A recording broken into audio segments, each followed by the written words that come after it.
Hey guys, welcome back to the recap. Today's episode of the recap is going to be for SummerSlam, which just recently passed. The recap of SummerSlam and my opinions on it. SummerSlam was pretty good. We start off SummerSlam with Asuka versus Asuka versus Bayley for the SmackDown Women's Championship.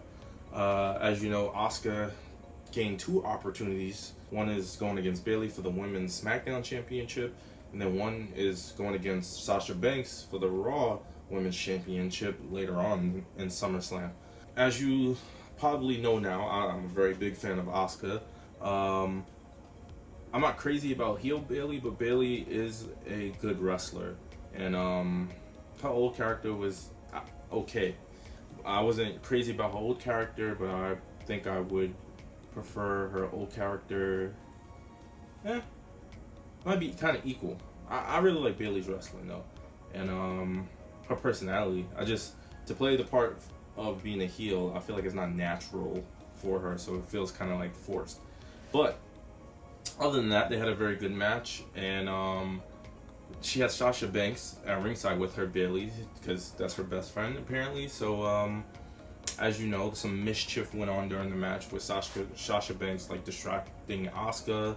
Asuka was about to run and do a hip attack to Bayley while she was on the ropes. But then Sasha Banks got up on the ringside and pushed Bayley out the way, so she got hit with the hip attack from Asuka, and then Asuka got rolled up by Bayley, and then 1, 2, 3, Bayley retains the SmackDown Women's Championship. I was a little salty about that. I was hoping Asuka would win the SmackDown Women's Championship, but hey, what can I say? But it was a good start to SummerSlam. So next up, what we have on SmackDown for the recap, the next match we had was Andrade and Garza versus the Street Profits for the Raw Tag Team Championships. And they also had a very good match, and the Street Profits ended up retaining the Raw Tag Team Championships, which I'm like, either team could have won. I kind of want to see Angel Garza and Andrade win a title soon, so I think I would have preferred to see them win the title, but I'm not mad if it's the Street Profits that have the titles either. They're very entertaining. Andrade was too worried about Zelina Vega, and he was looking over at Zelina Vega, and then he ended up getting pinned. So Street Profits are still the Raw Tag Team Champions. Alright, next up, what we had Sonya Deville versus Mandy Rose in a loser leaves WWE match.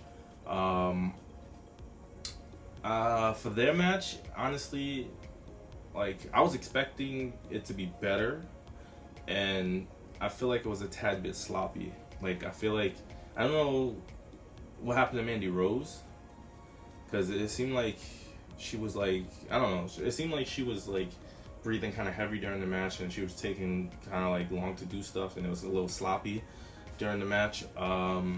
Mandy Rose ended up winning, which I kind of saw coming.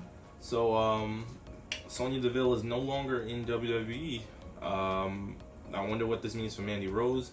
I kind of hope they keep pushing Mandy Rose and they don't just have her go back to the dumb storyline of Otis and Mandy Rose, because honestly, she don't need that storyline. It's really ridiculous and time consuming for her. I feel like she could be one of the next top players in the women's division if they let her focus on being, like, you know, a top wrestler and not really being in some dumb segment where like she likes this overweight guy that most people don't like. All right, next up we have the Seth Rollins versus Dominic Mysterio match. So I really liked that match, and I talked about in my NXT TakeOver 30 recap video about how somebody who doesn't really wrestle on a consistent basis and stuff like that shouldn't be at the same level, or like, you know, shouldn't even be like a little bit under. It doesn't have to be a wide crazy gap,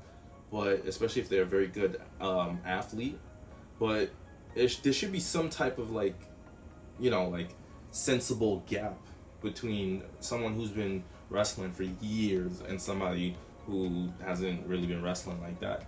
Now on the Dominic Mysterio side, Dominic has always been training to be a WWE wrestler behind the scenes, which they have addressed multiple times about how it was his dream to become a WWE superstar and stuff like that.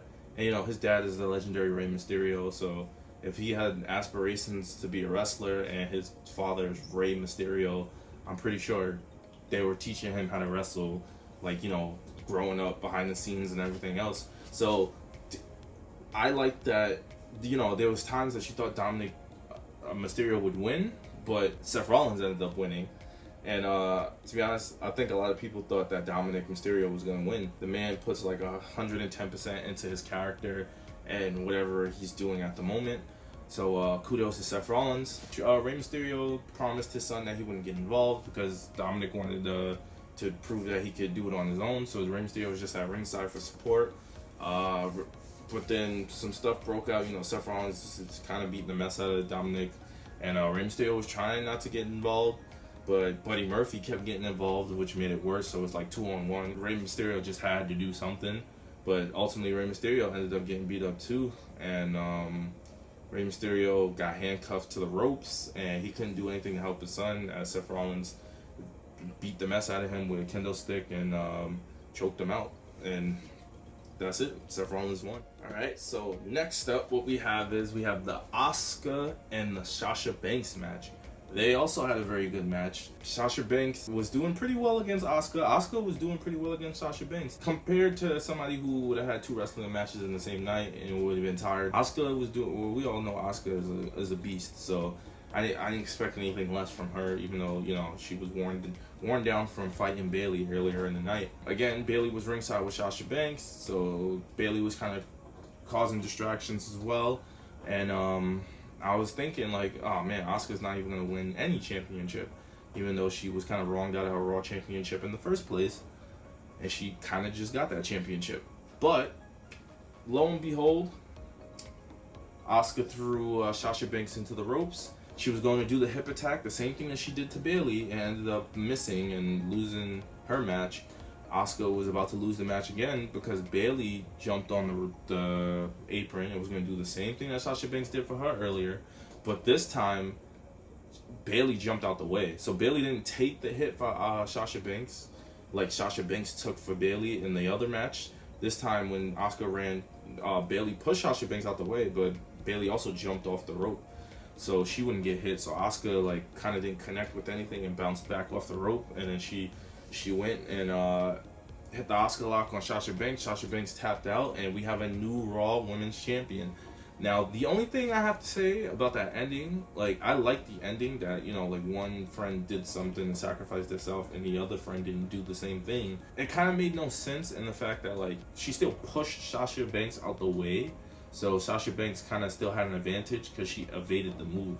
I don't think it should have mattered whether she hit the move on somebody or not. Like, that was a big, because they were making that a big thing, like, oh, she didn't take the hit.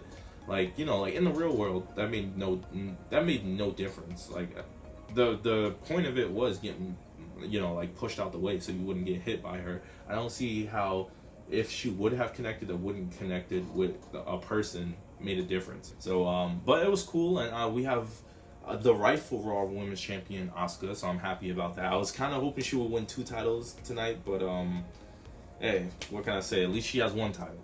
Alright, so next up on SummerSlam, what we had Randy Orton versus Drew McIntyre for the WWE Championship.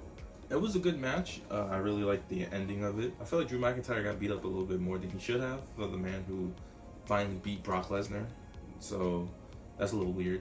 Neither one of them hit their finishers, and it's surprising to me because Randy Orton, like, out the gate, just kept trying to do RKOs after RKO throughout the match. I feel like he tried at least 5 or 6 times to try doing an RKO throughout the match. Drew McIntyre tried to do some Claymores, especially at the end of the match, and completely missed. Nobody hit their finisher to win the match.